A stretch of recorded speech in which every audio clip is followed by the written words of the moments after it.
Sir आप कहते हैं कि याद करना ही नहीं है, रट्टा लगाना चाहिए या नहीं। देखो, दो क्वेश्चन को दोनों को दीपक ने मर्ज करके दिया है। ये दोनों क्वेश्चन का कॉन्टेक्स्ट अलग अलग है, दो बच्चों ने अलग अलग बच्चों ने लिखा है, तो दोनों का कॉन्टेक्स्ट अलग है। देखो बेटा, मैं ये कभी कहता ही नहीं हूं कि याद नहीं करना है, बिल्कुल नहीं कहता।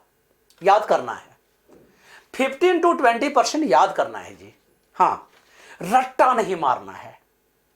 अब तुमको सर दोनों में डिफरेंस क्या है, इसीलिए तो मैं कहता हूं लॉजिक को पकड़ो बेटा। लॉजिक पकड़ोगे ना तभी आपको पता चलेगा कि वो वर्ड कहना क्या चाहता है। देखिए, दोनों चीजें जो है वो अलग अलग है, ठीक है। अगर आप कहते हैं कि याद नहीं करना है, लर्न नहीं करना है, तो ये गलत है, लर्न करना पड़ेगा।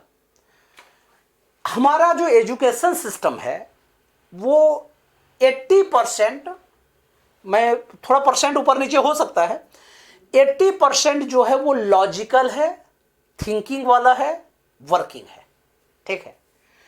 और 15 to 20% जो है उनको लर्निंग है, ठीक है। क्लियर हो गई बात है, 80% प्लस 20%। लेकिन यह भी हमारा एजुकेशन सिस्टम बिल्कुल नहीं है कि 100% लर्निंग या 50% लर्निंग, ऐसा नहीं है। बहुत बच्चों को मैंने सुना है बोलते हुए कि केमिस्ट्री जो है वो रट्टा वाला सब्जेक्ट है, ठीक है। केमिस्ट्री में आप कैसे रिएक्शन कर लोगे, आपको याद रखना पड़ेगा, ठीक है, रट्टा मारना पड़ेगा। अरे याद रखना पड़ेगा, रट्टा नहीं मारना पड़ेगा। मैं अपनी बात बताता हूं, जब मैं इंटर कॉलेज में था अपने शहर में, जानते हो केमिस्ट्री में बहुत अलग अलग लेवल के बच्चों को पढ़ाता था। तभी केमिस्ट्री में मुझे बहुत, क्या कहते हैं, एक तरह से फिजिक्स और केमिस्ट्री दो सब्जेक्ट में पढ़ाता था, तो केमिस्ट्री का बहुत मेरे को, मन कहते हैं, इंटरेस्ट आ गया था।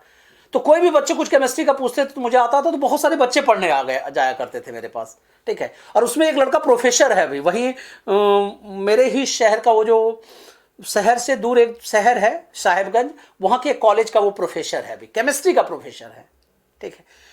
पहली बात बताता हूं, मैंने केमिस्ट्री भी बहुत अच्छे से पढ़ा है, क्योंकि मैंने पढ़ाई को एंजॉय किया है बेटा, ठीक है। तो ये बिल्कुल नहीं है कि उसको रट्टा मारना है, उसमें भी लॉजिक होते हैं। केमिकल में, केमिस्ट्री में जब भी पढ़ते हैं आप मैकेनिज्म पढ़ते हैं पूरा, ठीक है। आपको मैकेनिज्म पकड़ना है कि ऐसा क्यों हो रहा है रिएक्शन में, रट्टा थोड़ी मार सकते हैं आप। रट्टा कितना मार सकते हैं, आपको उसके अंदर का मैकेनिज्म पढ़ना है और उसको फिर लर्न कर लेना है, और मैकेनिज्म करते करते ही आपको लर्न हो जाएगा जी, ठीक है। अगर आपने हेलोजिनेशन पढ़ा तो उसको करते करते ही आपको लॉजिक समझ में आने लगेगा कि क्या हो रहा है, और फिर वो लर्न हो जाएंगे। अब तुमको कि सर अगर गॉस थ्योरम पढ़े तो क्या उसको मैं याद नहीं करना पड़ेगा, हाँ, पहले समझ लो ना कि क्या कहना चाहता है वो, ठीक है, कि कहां पे फ्लक्स जा रहा है, फ्लक्स क्या होता है, कितने नंबर ऑफ फील्ड लाइंस जाएंगे, कहां से जाएंगे, ये सब पहले पकड़िए। जब आप करते रहोगे ना, अपने आप आपके ब्रेन में सेट हो जाएगा। देखिए एक्चुअल में ये कहता है, तो वही 2% उसके वर्ड को सिर्फ इस तरह से याद कर रहे हैं जो थोड़ा टेक्निकल साउंड करे, ठीक है। वही लर्निंग का काम हमारे इंडियन एजुकेशन सिस्टम में 15 से 20% ही है। हवा बना के लोगों ने रख दिया है कि सब कुछ याद करना पड़ता है जी। मैं याद बता दूं कि हिस्ट्री भी याद नहीं करना पड़ता है। जब मैं सिविल सर्विसेज की तैयारी कर रहा था और पढ़ रहा था, तो मैं बताता हूं मेरा एकदम क्लियर कट मानना था, जबकि मैंने क्रैक भी हुए हैं, बहुत दूर तक पहुंचा भी था मैं, ठीक है। याद रखिएगा कि रट्टा मारने की जरूरत नहीं पड़ती है।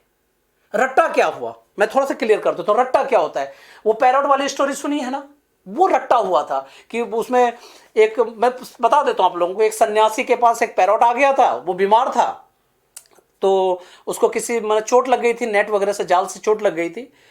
तो जब वो आया उसके पास, तो सन्यासी ने कहा, उसको दया आ गई और समझ, उसको याद करा दिया कि देखो शिकारी आएगा, दाना डालेगा, जाल डालेगा, फंसना नहीं, ठीक है। उसको अच्छे से याद करा दिया, याद करा दिया, बार बार बुलवाता था, रोज हर दिन एक बार बुलवाता था, याद हो गए उसको।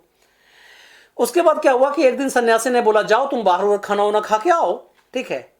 वो जब गया, उसने देखा एक जाल पड़ा हुआ है, उस पक्षी ने जाल पड़ा हुआ है, और उसने जाके वहां दाना चुग लिया और जाल में फंस गया।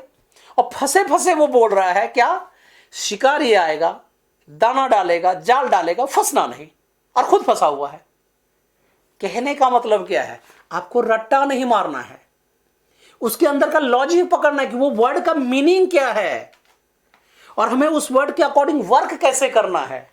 जैसे मैंने उस भैया को बोला था ना, जिन्होंने कहा था कि sine theta, cos theta, tan theta का यूज नहीं होता, मैंने बोला आप सीढ़ी पे चल रहे हैं, क्या टेन थीटा का यूज नहीं कर रहे हैं क्या? आप किसी भी चीज को इंक्लाइन प्लेन पे रोल कराते हैं, क्या आप साइन थीटा का यूज नहीं कर रहे हैं क्या? बिल्कुल कर रहे हैं। कहने का मतलब क्या है, अब घर में जो है अगर सरफेस पे ही अगर चल रहे हो, ठीक है, तो क्या आप क्या कहते हैं साइन 0 डिग्री पे वर्क नहीं कर रहे हो क्या? ऑब्वियसली कर रहे हो। कहने का मतलब यह है कि हमारा जो साइंस एजुकेशन सिस्टम है, यू कहो सिर्फ साइंस नहीं, पूरा एजुकेशन सिस्टम जो हमारा है वो द बेस्ट है बेटा। हाँ, जब मैं पढ़ता था, ठीक है, तो एक टाइम मुझे लगा भी था, या बहुत सारे अपने फ्रेंड से सुना करता जो विद्रोही किस्म के होते हैं, नहीं हमारा एजुकेशन सिस्टम अच्छा नहीं है जी, ये नहीं है जी, वो नहीं है जी, रिवोल्ट कर देंगे हम लोग, बाहर का यूएस का। और उन लोगों के पास एक सबसे अच्छा बोलने का तरीका जानते हो, इसलिए तो ज्यादा इन्वेंशन वहां होता है, विदेशों में होते हैं, हमारे यहाँ पे इन्वेंशन कहाँ होते हैं। मैं फिर से रिपीट करता हूं, हमारे यहां इन्वेंशन, हमारे लोग जाके जो लॉजिक वहां देते हैं उससे बहुत सारे इन्वेंशन होते हैं, क्योंकि मैं वर्जीनिया में पढ़ा चुका हूं, मैं ये जानता हूं अच्छे से। और याद रखना, हम लोग जब सो रहे थे ना, तो दूसरे कंट्री के लोग हमारी बुक सब लेके गए, ठीक है, संस्कृत की बुक और सारे जो टेक्नोलॉजी है वो सब वो लेके गए, और उसको उन्होंने स्टडी किया, और उसके बाद बहुत सारा चीज आया है। तो ऐसा बिल्कुल नहीं है, ठीक है, कि हम लोग के एजुकेशन सिस्टम में क्या कहते हैं कुछ भी नहीं है। हमारे एजुकेशन सिस्टम एनालिटिकली 1 नंबर पे आता है। नेक्स्ट, अब तो ये बातें क्लियर हो गई कि याद करना है, लेकिन सिर्फ याद नहीं